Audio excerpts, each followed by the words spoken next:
This video will show you how to take an assignment which has been posted in School Loop and will be completed in the Google suite of tools. The first step is to navigate however you wish to the Sisters High School homepage, and the next step is to log on to your student email account. You do that by going to Contact Us, click on Student Email, and here I have already done a deal with a student, so we're going to use his email address.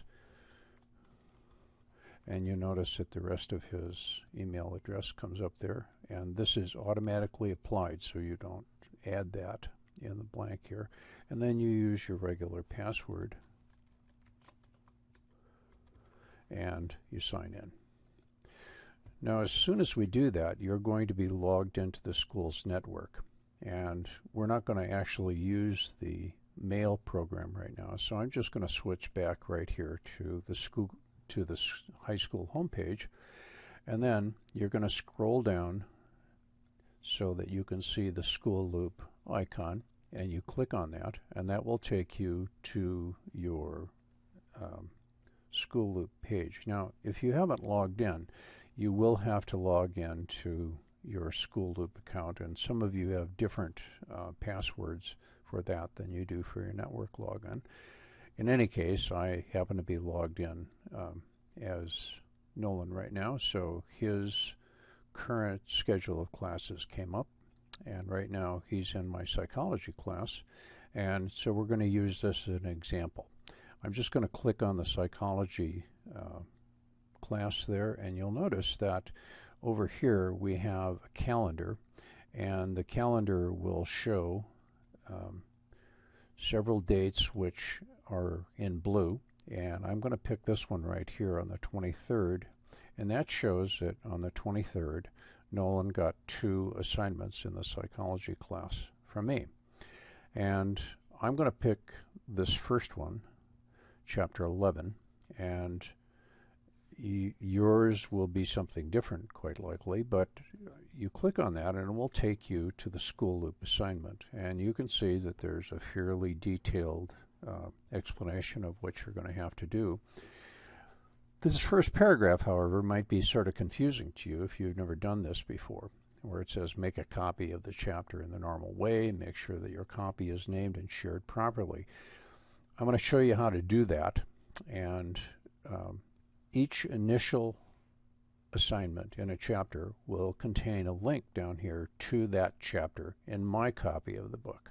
So you click on that chapter, and when it brings it up, which it will do here shortly, the first thing that you need to do is to rename it. And all of these steps that I'm going to be doing are right here on the first page.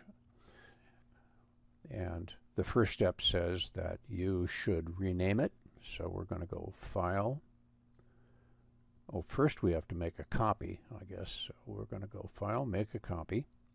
And I'm kind of fussy about how you do this. Click right ahead of the P, roll your mouse to the left, and remove Copy.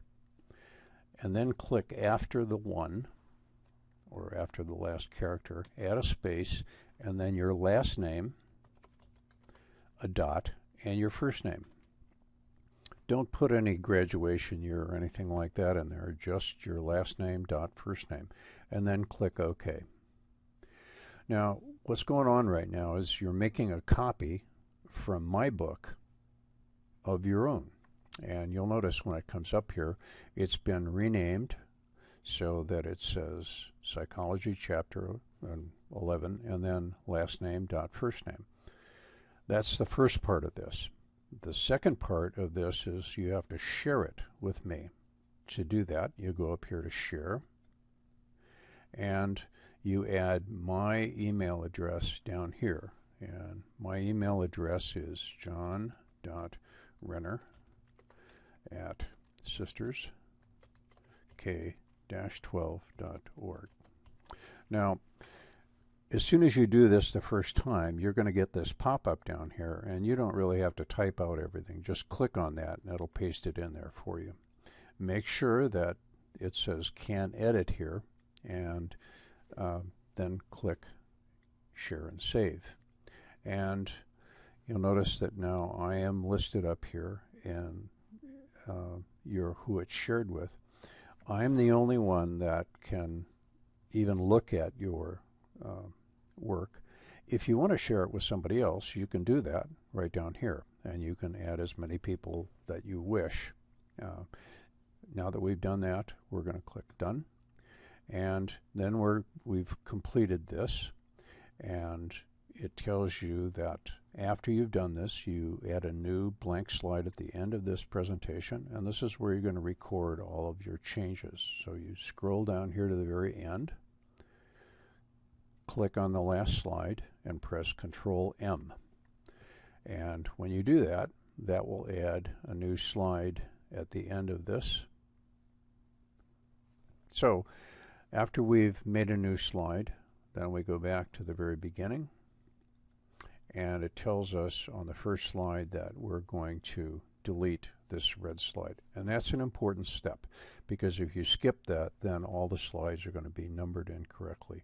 So right click it here and go to delete slide, and we'll take this ugly slide below the red ink and make it go away. Okay, as we do this, all the changes are saved automatically. And if you really screw up and you want to go back, you can also go back over here to File and go to Revision History, and you can go back to an earlier copy with just 2 clicks of a button.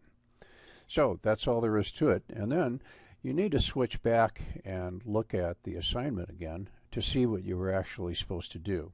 And in this case, you're supposed to go to a specific slide and do some work in it. So you go to your copy of this, make sure that it's your copy. You come down to the slides that you're supposed to modify, which starts at slide 13, and you do what the assignment asks you to do. And as you do it, all the changes will be automatically saved.